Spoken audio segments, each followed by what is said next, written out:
Mardi 9 décembre ici. Hier lundi, journée sans nounou, donc j'ai un tout petit peu travaillé pendant la sieste de ma fille hier après-midi. J'ai notamment préparé ma présentation pour mon intervention au sommet des solopreneurs. Ce sera déjà passé au moment où cette vidéo sortira. J'ai géré mes réseaux sociaux et fait quelques petites tâches comme ça. Et aujourd'hui, mardi, donc comme je disais, 9 décembre, c'est un premier jour de travail. J'ai eu un call ce matin, j'ai traité mes mails, j'ai fait une déclaration personnelle pour l'assistante maternelle qui garde ma fille. Ça m'a pris un peu de temps parce qu'il y avait un bug sur le site. Euh, et puis voilà, puis j'ai fait un post LinkedIn. Donc rien de folichon. Là, je vais avoir dans 10 minutes un call avec Solène, mon bras droit, un petit peu stratégique, financier, avec qui voilà, on travaille régulièrement sur la planification. Et donc là, on va planifier 2026 dans les projets, mais aussi financièrement. Je le fais pas toute seule parce que j'aime bien avoir un regard extérieur et surtout un regard complémentaire. C'est vraiment un truc que j'ai appris quand on est entrepreneur et qu'on délègue ou qu'on veut collaborer avec quelqu'un. Il faut pas prendre quelqu'un qui a la même force que nous, il faut prendre quelqu'un qui a des forces complémentaires et voire des forces opposées, des forces que nous on n'a pas, ou même parfois un point de vue un petit peu différent. Je sais que moi par exemple, je suis quelqu'un de très optimiste, enthousiaste, voilà, même s'il y a des périodes difficiles, je suis toujours là, ça va aller, allez, go, voilà, un petit peu rêveuse, etc. Et je sais que c'est plutôt bénéfique pour moi d'avoir quelqu'un qui va tempérer un petit peu ça chez moi pour éviter que je parte n'importe où, qui va un petit peu m'aider à voir la réalité et à prendre des décisions. Alors, on va jamais stopper mes rêves ou quoi, mais ça aide à peut-être planifier les choses de façon plus réaliste. Voilà, je fais partie de ces gens-là qui vont blinder ma to-do list en me disant ouais c'est bon ça passe et tout, et puis qui au final avec le quotidien je me retrouve sous l'eau. Donc voilà, j'aime bien avoir des regards complémentaires comme ça. Et dans ce projet de renouveau business, déjà, j'espère que vous avez utilisé le guide que je vous ai offert dans la vidéo précédente. Si c'est pas le cas, je le remets en votre identité visuelle, etc. Je vous indiquerai de rester toujours très simple, surtout si c'est pas votre truc. Ou au contraire, si c'est votre truc, vous êtes très créatif, etc., bah, vous allez vous éclater dans ce process. Si c'est pas votre truc, allez au plus simple. Vraiment, choisissez deux, trois couleurs, une couleur plus foncée que les autres pour l'écriture, et peut-être une ou deux couleurs beaucoup plus claires pour les fonds de vos posts ou de vos slides, ou voilà. Mais j'aurais tendance à dire deux couleurs très claires que vous pouvez changer et une couleur plus foncée pour écrire et basta quoi. Et ensuite pour les polices d'écriture, pareil, si vous êtes créatif, que vous aimez ce genre de process et tout, bah éclatez-vous. Moi, là-dessus, je me suis pas trop foulée, j'ai gardé des polices qu'on avait déjà définies dans mes anciennes identités visuelles, parce que je trouve qu'elles correspondaient toujours. Il y en a juste une que j'ai changée là, et je vous invite à faire attention parce que soit prenez des polices qui sont libres de droit, donc que vous avez le droit d'utiliser comme bon vous semble dans tous vos contenus, sites internet, etc. Soit si vous choisissez une police un peu plus travaillée, mince, j'ai mes lunettes depuis tout à l'heure, j'espère qu'il n'y a pas de reflet. Une police un peu plus travaillée, même sur Canva, sachez que pour les utiliser sur votre site internet, par exemple, il faut acheter une licence. Donc moi, je les achète sur quoi je les achète? MyFont ou un truc comme ça. MyFont ou... Je vais retrouver le site, je le mettrai. Et voilà, donc je les achète et j'achète une licence donc non commerciale, c'est pas pour vendre des trucs, hein, je vais pas mettre la police sur un flacon de parfum, mais c'est pour une utilisation voilà web, etc. Il y a une licence à payer. Alors on la paye qu'une fois, la licence, en tout cas sur ce site-là on la paye qu'une fois, et ça donne l'autorisation à l'utiliser. Donc c'est pas extrêmement cher, hein, selon les... Je crois que la plus chère que j'ai dû payer depuis que je fais ça, c'était genre 20 balles. Mais voilà, c'est important d'être au courant de ça, parce que bah, les polices, ce sont des personnes qui les créent, qui les font peut-être manuellement pour certaines. Il y a les droits d'auteur, etc. Donc c'est normal de respecter ça. En parlant de branding, je vous révèle, voilà, mon nouveau branding. Donc, il a déjà été un petit peu diffusé, sur, Instagram. Alors mon site, il va clairement pas être mis à jour maintenant, donc, ça va faire un décalage. C'est la vie. On est censé, refaire un petit peu le site web là dans l'année 2026, donc on utilisera le nouveau branding. Mais pour le moment, il va rester comme ça. Mais pour les réseaux sociaux et puis, bah, les refontes de mes nouveaux produits ou les refontes de mes formations, et peut-être d'autres supports et cetera que je pourrais partager, ce sera la nouvelle identité visuelle. Donc voilà, ce que j'ai choisi, c'est des couleurs, qui je trouve, représentent, bah, le côté doux, bienveillant, calme et cetera. Mais en même temps, voilà, il y a des couleurs un peu plus foncées, un petit peu plus bold, heu, qui marquent un peu plus, une couleur un rose un petit peu plus flashy aussi. Donc voilà, mon process en fait, il est très simple, guide, mais mon process c'est déjà voilà, noter qu'est-ce que je veux que les gens ressentent entre guillemets quand ils vont visiter mon site, se balader sur mes contenus, sur mes profils réseaux sociaux, etc. Qu'est-ce que les couleurs doivent voilà, doivent transmettre. Un orange pétant ne va jamais faire le même effet qu'un, je sais pas, bleu, très, très pâle et doux, par exemple. Vraiment, les couleurs, je vais pas vous faire un cours là, hein, mais les couleurs ont vraiment un effet sur notre esprit. Donc c'est hyper important de penser à ça et de choisir des couleurs, un petit peu en conséquence. Donc c'est ce que j'ai fait. Ensuite, en règle générale, ce que je fais, c'est que je vais sur Pinterest. Et alors là, c'est là où je fais pas du tout le process qu'il faut. Normalement, on fait un un vision board, voilà, un tableau quoi d'inspiration avec plein d'images qui représentent un petit peu ce qu'on veut faire ressortir, etc. Je ne fais pas ça. Je tape brand board et j'écris 2 ou 3 mots-clés. Donc là, j'avais écrit brand board, sweet and bold. Ensuite, j'avais écrit feminine branding. Non, pas brand board, j'ai écrit branding. Et donc là, j'ai écrit Sweet and Bold, et j'avais écrit Feminine Branding, euh, j'avais écrit Blue, parce que je savais que je voulais du bleu ou du violet aussi pâle.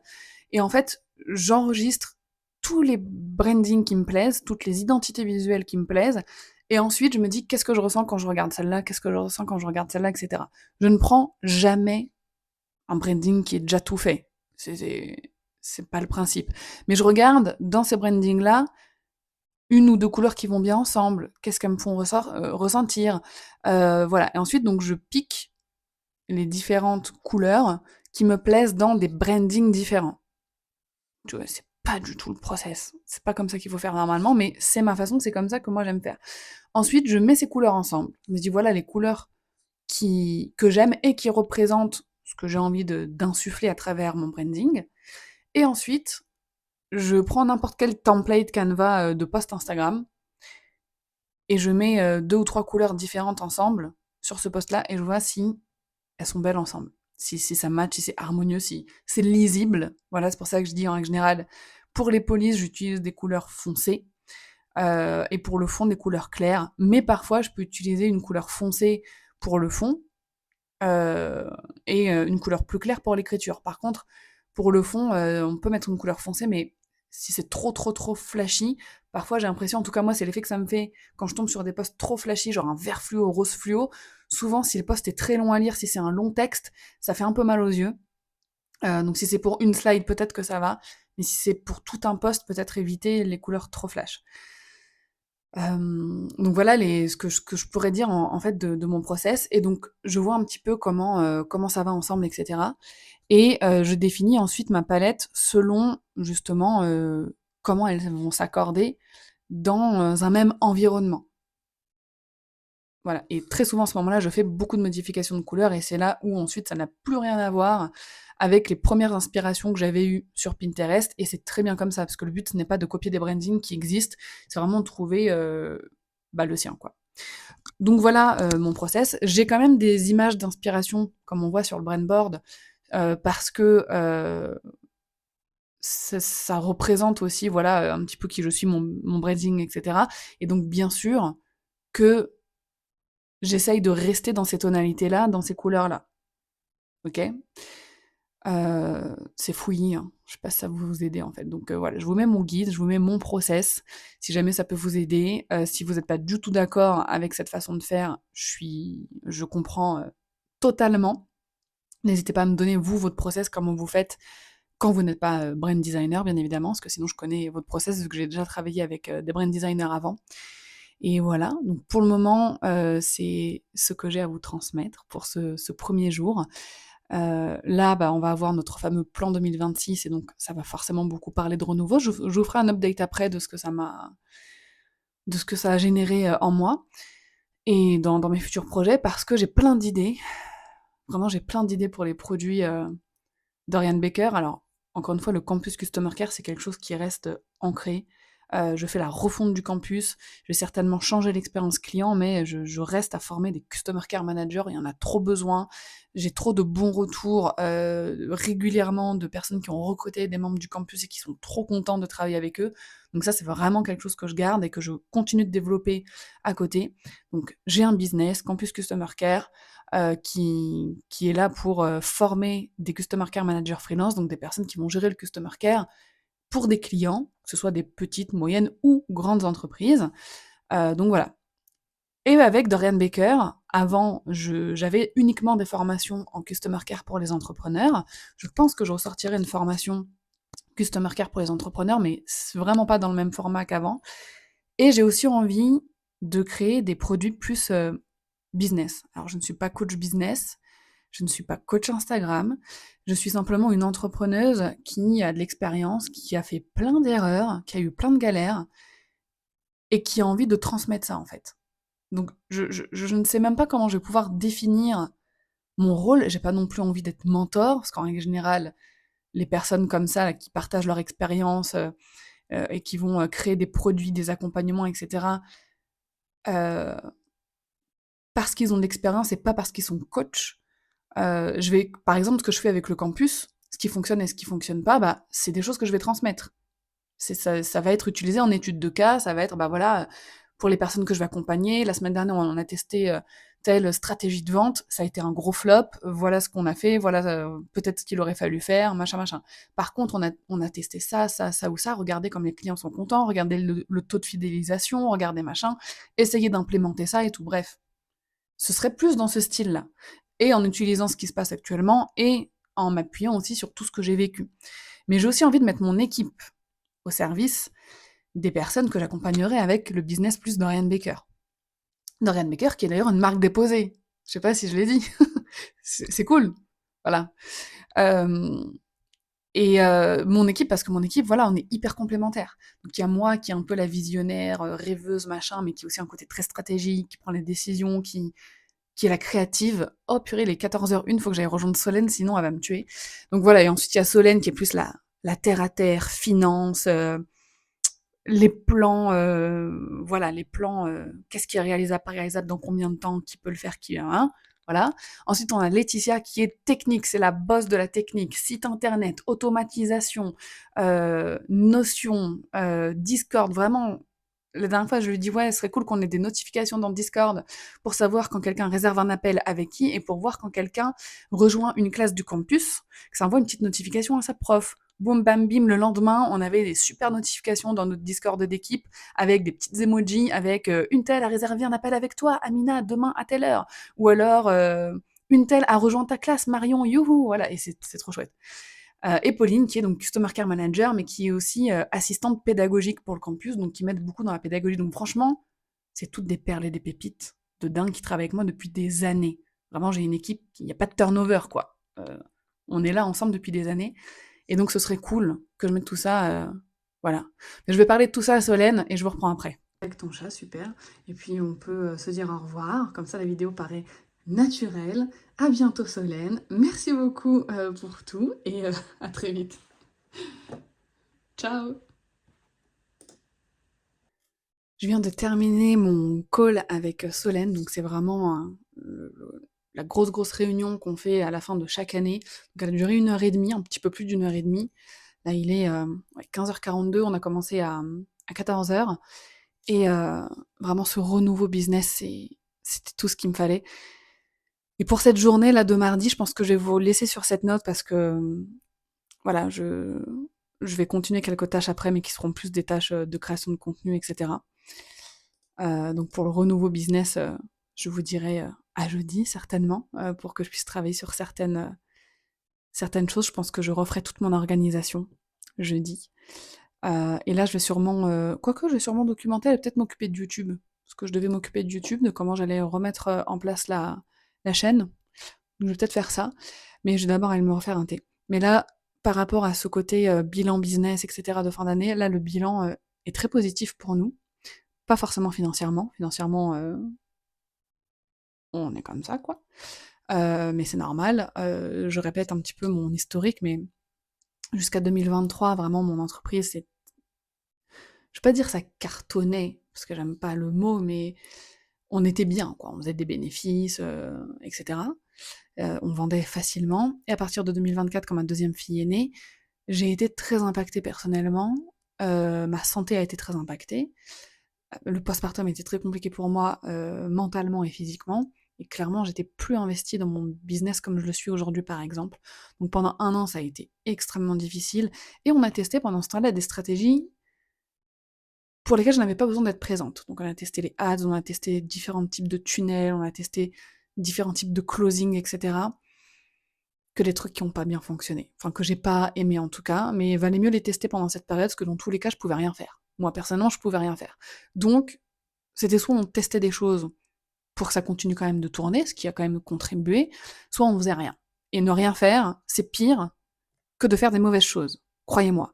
Les mauvaises choses, vaut mieux les tester et savoir que ce sont pas des bonnes décisions très rapidement. Parce que sinon, ça se trouve, j'aurais voulu les tester maintenant, ces stratégies, si je les avais pas testées avant. Et je me serais plantée maintenant. Mais maintenant, c'est pas le bon moment pour se planter. Avant, c'était le meilleur moment pour se planter. Donc juste, retiens ça. Très très important.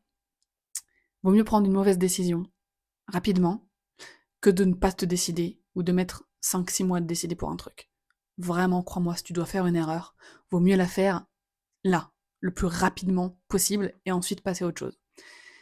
Deuxièmement, l'évolution de notre business passe par nous. Dans le sens où, si nous on va bien, si on prend soin de nous, si moralement ça va, ça se répercute sur le business, surtout si comme moi, tu utilises le personal branding, que tu communiques sur les réseaux sociaux, etc. Si t'es PDG d'une boîte, où t'as une équipe marketing, toi t'as aucun contact avec les clients, etc., j'ai envie de dire, là, cette histoire ne te concerne pas. Mais si t'es dans mon cas, que t'es solopreneur ou entrepreneur avec une petite équipe, que tu utilises les réseaux sociaux pour communiquer, pour trouver des clients, pour partager ton message, très clairement, aller bien nous, c'est notre priorité en fait.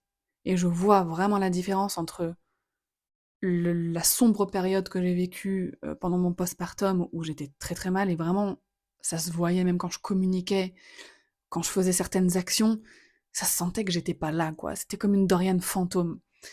Et là, le fait de revenir et d'être pleinement là, d'être contente, de retrouver la passion, de retrouver de la créativité, le côté renouveau, le fait que je recommence tout, y est aussi pour beaucoup parce que ça réactive justement la créativité, ça change tout. Donc prends soin de toi, sache que et c'est triste à dire, hein, mais personne ne viendra te sauver. Personne ne viendra sauver ton business pour toi. Ça doit vraiment venir de nous. Et quand on a le déclic, quand on voit que effectivement, bah, c'est pas les stratégies, c'est pas les autres, c'est pas un directeur marketing, c'est pas un nouveau freelance qui va venir sauver le truc, ça peut aider, ça peut contribuer, mais en fait c'est nous, comment on va leader des choses, comment on va leader, comment on va diriger, comment les décisions qu'on va prendre, la passion qu'on va insuffler à notre équipe aussi.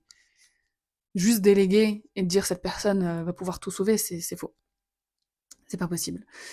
Donc accroche-toi toujours parce que vraiment la persévérance, c'est l'une des qualités les plus indispensables dans l'entrepreneuriat.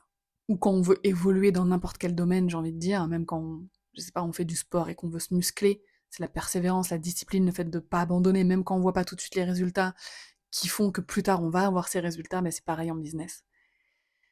Voilà, je te laisse sur ces belles paroles et sur ces belles leçons d'entrepreneuriat. Jeudi 11 décembre, aujourd'hui, j'ai très très peu dormi cette nuit, donc vraiment je pense que ça va pas être une journée ultra productive pour moi. Ma petite perce ses canines, je pense. Enfin, c'est pas je pense, c'est clairement... Il y a ces canines qui vont percer. Et là, toutes les mamans qui regardent cette vidéo vont totalement comprendre la période difficile dans laquelle je suis. Donc je me suis endormie tard parce que j'arrivais pas à dormir hier soir, ça m'arrive rarement. Et elle s'est réveillée à 5 heures du matin. Ce qui fait que je dois avoir 4 heures de sommeil dans les dents. Mais bon, c'est pas grave. J'essaierai de me reposer un petit peu après le déjeuner ce midi.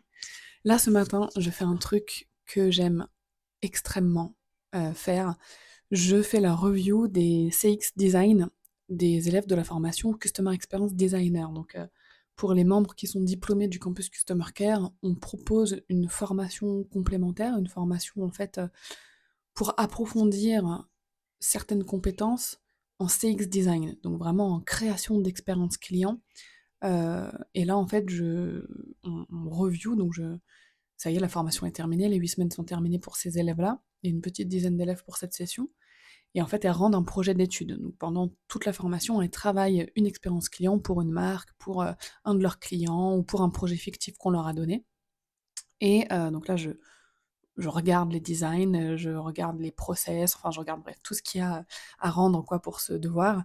Et je valide ou non les corrections, parce que maintenant je suis assistée, donc il y a Pauline qui fait les corrections, et moi je révise, je regarde un petit peu derrière elle, et soit on ajuste ensemble, soit tout est ok, et on envoie comme ça les résultats.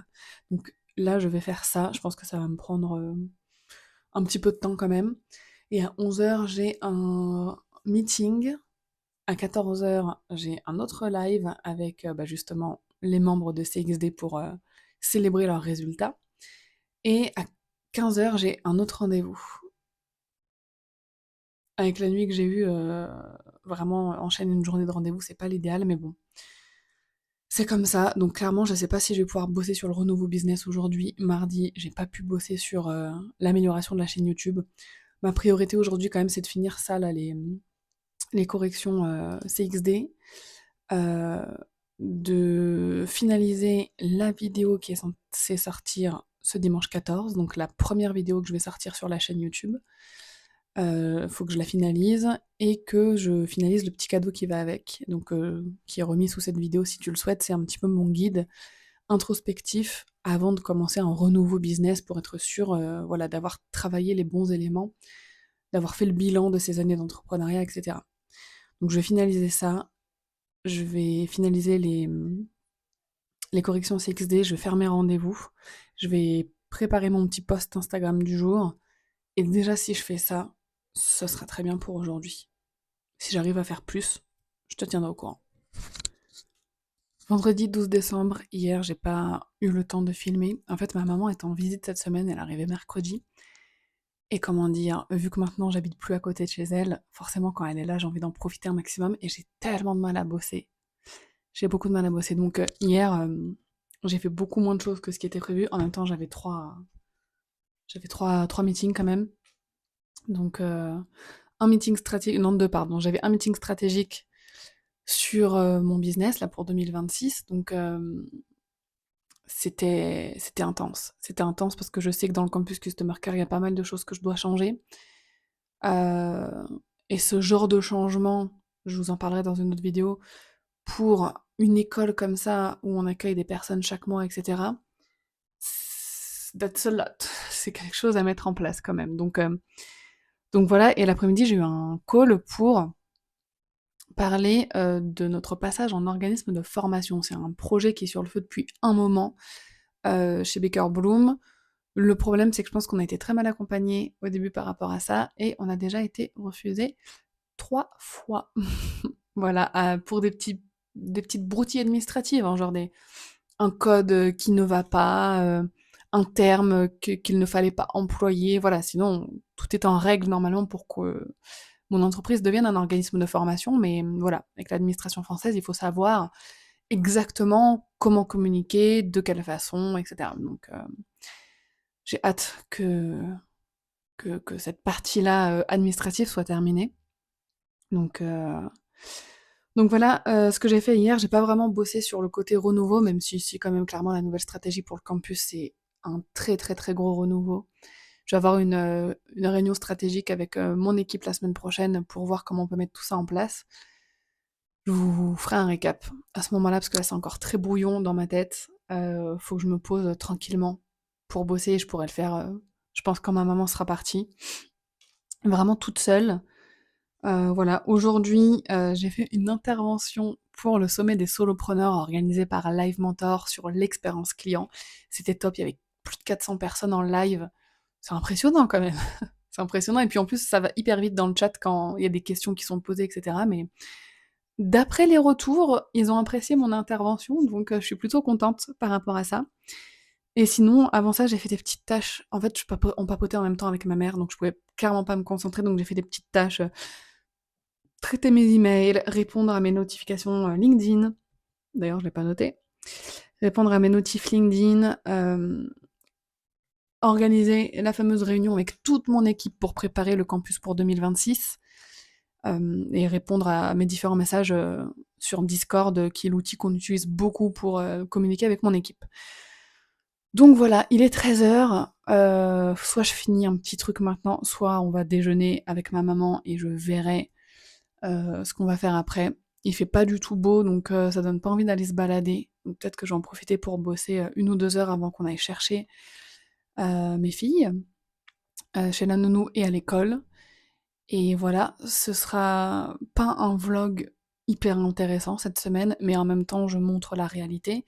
Une vie d'entrepreneur n'est pas toutes les semaines ultra trépidante, il y a pas toutes les semaines des trucs incroyables qui se passent, surtout quand, bah, voilà, on a une vie personnelle bien remplie, avec les enfants, la visite de ma maman et cetera, bah, forcément, je passe beaucoup moins de temps à bosser. C'est comme ça, mais j'ai décidé que même les choses qui étaient pas intéressantes, j'allais les montrer quand même. Parce qu'il faut arrêter de croire que quand on est entrepreneur, on est dans des avions business class toutes les semaines, quoi. En tout cas, c'est largement pas mon cas. Je vous reprendrai peut-être tout à l'heure, si jamais j'ai fait des choses intéressantes. Sinon, je vous dirai au revoir dès maintenant pour ce petit vlog de cette semaine du 8 décembre 2025. Bon, finalement, j'ai pris 30 minutes pour faire 2 tâches que j'avais besoin de faire là depuis un moment, enfin depuis le début de la semaine. Ça a été de planifier la communication pour la fin du mois de décembre. Voilà, je l'ai planifié sur un post-it. Vous allez rire, en fait. Depuis un moment, enfin, normalement, on utilise Notion pour planifier la création de contenu, etc. Mais en fait, ça fait un moment que ça me saoule. J'ai pas la visibilité que j'aimerais avoir sur cette création de contenu. Dans le calendrier, la Notion, quand on met, par exemple, sur une même journée, bah, ce qu'on va mettre sur TikTok, ce qu'on va mettre sur Instagram, ce qu'on va mettre sur LinkedIn, et ben en fait, tout de suite, ça fait très fouillis. Genre, faut cliquer sur les trucs pour voir tout ce qu'on a mis dedans, bref. Et il y a pas longtemps, j'ai reçu cet agenda 2026 de Oyo Papeterie.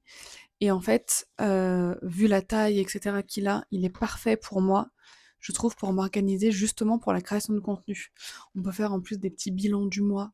Donc vraiment, il sera uniquement là pour la création de contenu, podcast, YouTube, réseaux sociaux, bref, tout ce que je dois créer, etc. Et tu vois, je trouve que j'aime trop les semaines comme ça, avec une colonne par jour. Tu vois, là, j'ai vraiment la place de mettre, par exemple, post LinkedIn, telle thématique, post Instagram, telle thématique. Voilà, je trouve ça vraiment génial. Donc, je l'ai utilisé, mais ça commence en janvier. Donc, j'ai pas pu planifier mon mois de décembre dessus. Donc, j'attends impatiemment, là, je vais m'y attaquer, je pense la semaine prochaine, de planifier la com du mois de janvier. J'ai hâte. Et donc, en attendant, je n'avais pas la motivation de faire ça autre part que sur un post-it que je vais jeter à la fin du mois de décembre. Donc j'ai fait ça et j'ai aussi réorganisé tout mon agenda. Alors c'est très frustrant de faire ça à une semaine des vacances scolaires, parce que forcément pendant les vacances scolaires, je ne vais pas pouvoir tenir cette organisation. Je te mets la capture d'écran. Donc voilà comment se présenteront un petit peu mes semaines. Je n'ai rien prévu le mercredi parce que en règle générale je suis avec mes enfants. Le lundi, c'est une journée où ma grande est à l'école, mais où la petite est avec moi. Donc j'ai prévu, pendant ces 2 heures de sieste de l'après-midi, parfois moins, parfois plus, j'ai prévu que ce soit en fait un bloc de temps un petit peu poubelle. Ce que j'appelle poubelle, c'est toutes les tâches qui ne rentrent pas dans les gros blocs de temps que j'ai mis les jours où ma petite est gardée chez sa nounou. Voilà. Les mardis, elle est gardée, donc c'est création de contenu, show up. Ce que j'appelle show up, c'est genre le mardi, je dois show up. Je dois tourner des vidéos, tourner des podcasts, etc. Les monter et les planifier pour la semaine d'après. Et là, j'ai fait à la semaine. Si je peux prendre de l'avance, je prendrai de l'avance. Mais pour le moment, je fais à la semaine parce que c'est compliqué pour moi de prendre de l'avance en ce moment. Ensuite, le jeudi, c'est création de contenu, tout ce qui est écrit. Donc toutes les newsletters, que ce soit pour ma newsletter pour les entrepreneurs ou les emails pour les prospects du campus. Voilà. Pour rédiger les posts LinkedIn de la semaine d'après et pour rédiger mes carousels Instagram, parce que j'aime bien faire des carousels. Donc voilà. Le mardi, c'est création de contenu filmé, parce que les podcasts seront filmés aussi bientôt. Et le jeudi, c'est création de contenu écrit. Voilà.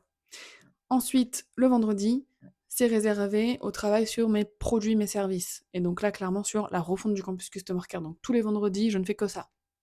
Refonte, refonte, refonte, refonte. Ce qui fait que, à part le mercredi si j'ai le temps, je ne checkerai mes mails personnels. Quand je parle de mes mails clients, c'est ma Customer Care Manager qui s'en occupe tous les jours. Mais je parle de mes mails genre de collaboration, etc. Je les checkerai obligatoirement une fois par semaine. Certainement le mercredi, j'irai voir s'il y a des trucs urgents, mais sinon ce sera une fois par semaine. Parce que si je fais ça tous les jours, c'est relou. Pareil, là je checkerai le Discord client, etc. Le lundi aussi, parce que si je fais ça tous les jours, j'y perds beaucoup trop de temps. Et comme on peut le voir, j'ai peu de temps quand même, parce que j'ai pas 3 jours complets, quoi. Mes journées s'arrêtent à... J'ai mis 16h30, c'est beaucoup trop. Parce que ma petite, je vais la chercher. Ah non, voilà, j'ai mis. C'est jusqu'à 15h45, donc le temps que je rentre de la nounou le matin, il est vite 9h30. Et j'arrête de travailler à 15h45, donc c'est pas des grosses journées non plus. Donc il faut vraiment que je sois focus. Et on peut voir que la plus grosse partie de mon temps, c'est sur des tâches marketing, des créations de contenu, que ce soit vidéo, voilà, c'est que pour le marketing. Et la partie travail produit, c'est pour délivrer le produit, pour la qualité des produits et des services que je propose. Donc il y a certainement des choses qui vont s'ajouter ou être modifiées selon les projets qu'on va mettre en place pour 2026. Mais en tout cas, pour le moment, j'avais besoin de bien répartir des blocs de temps spécifiques. Donc là, on va aller manger parce qu'il est bientôt 14h. Et je reprendrai un peu de boulot cet après-midi. Vendredi 12 décembre, 19h02, j'arrête de travailler pour aujourd'hui et très clairement ce que j'ai fait là sur la fin de journée, depuis que je vous ai laissé cet après-midi, on est parti à la friperie avec ma mère. J'aime beaucoup, beaucoup les friperies.